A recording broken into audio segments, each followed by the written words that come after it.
Greetings from the voice of Allan Kardec. And welcome from the voice of the spirits.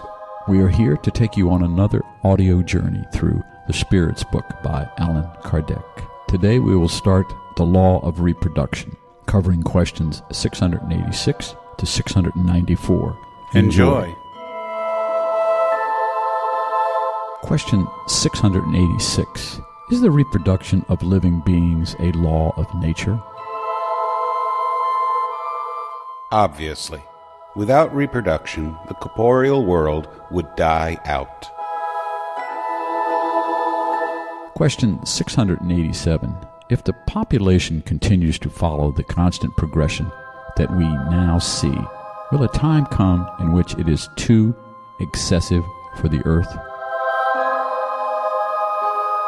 No, God has foreseen this and always keeps everything in balance. God does nothing useless. Since they only see one angle of the picture of nature, humans are unable to perceive the harmony of the whole. Question 688. At this moment, there are certain human races that are obviously diminishing. Will a time come when they will have completely disappeared from the earth? Yes, but others will have taken their place, as others will someday take yours. Question 689. Are the human beings of today a new creation, or are they the perfected descendants of primitive beings? They are the same spirits. They have returned to perfect themselves in new bodies, but they are still far from perfection. Thus, the present human race, which, through its growth, tends to invade the whole earth and to replace the races that are dying out, will also go through its own period of decrease and extinction. Other, more perfected races will replace it. These will have descended from the present ones, just as the civilized human beings of the present day have descended from the brutes and primitives of early eras. Question 690. From a purely physical point of view, are the bodies of the present race a special creation, or have they evolved from more primitive bodies by way of reproduction? The origin of the human race is lost in the night of time. But since all belong to one great human family, whatever the primitive roots of each race were, they have since been able to mix with one another and produce new types. Question 691. From a physical standpoint, what is the distinctive and dominant characteristic of primitive races?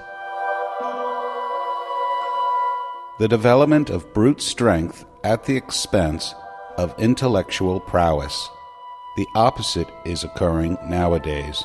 Humans act more through their intelligence than through physical strength, and yet they accomplish 100 times more because they have placed the forces of nature at their service, which the animals cannot do.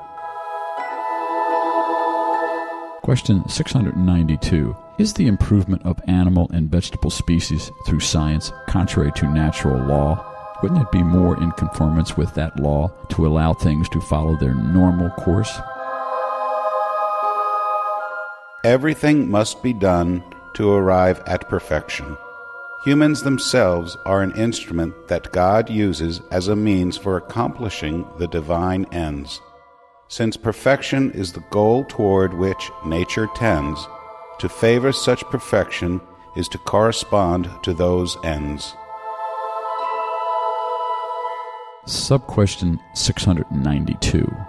But in their efforts to improve various species, humans are generally motivated by a personal sentiment that has no other goal than to increase their own enjoyments. Doesn't this diminish their merit? What does it matter that their merits are void provided progress is made? It is up to them to render their labor praiseworthy through their intention. Besides, by means of such labor they exercise and develop their intelligence, and it is from this aspect that they derive the greatest benefit. Question 693. Are the human laws and customs that have as their objective or as their result the creation of obstacles to reproduction contrary to the law of nature? Everything that hinders the operation of nature is contrary to the overall law. Sub-question 693. Nevertheless, there are species of living beings, both animals and plants, whose unrestrained reproduction would be harmful to other species, and of which humans themselves would soon be victims. Would it be wrong to hinder their reproduction?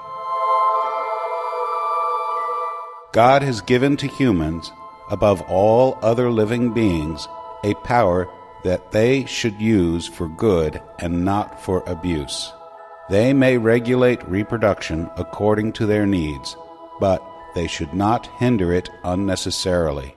The intelligent action of humankind is a counterbalance set by God among the forces of nature to re-establish their equilibrium. This is what further distinguishes humans from the animals, because humans do so with full awareness.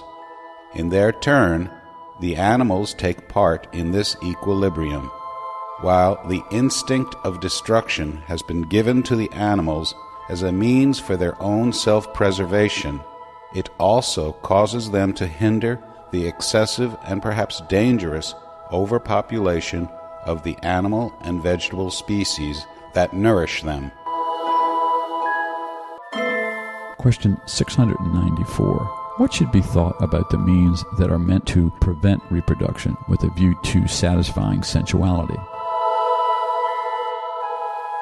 It proves the predominance of the body over the soul and demonstrates how deeply humans are immersed in matter.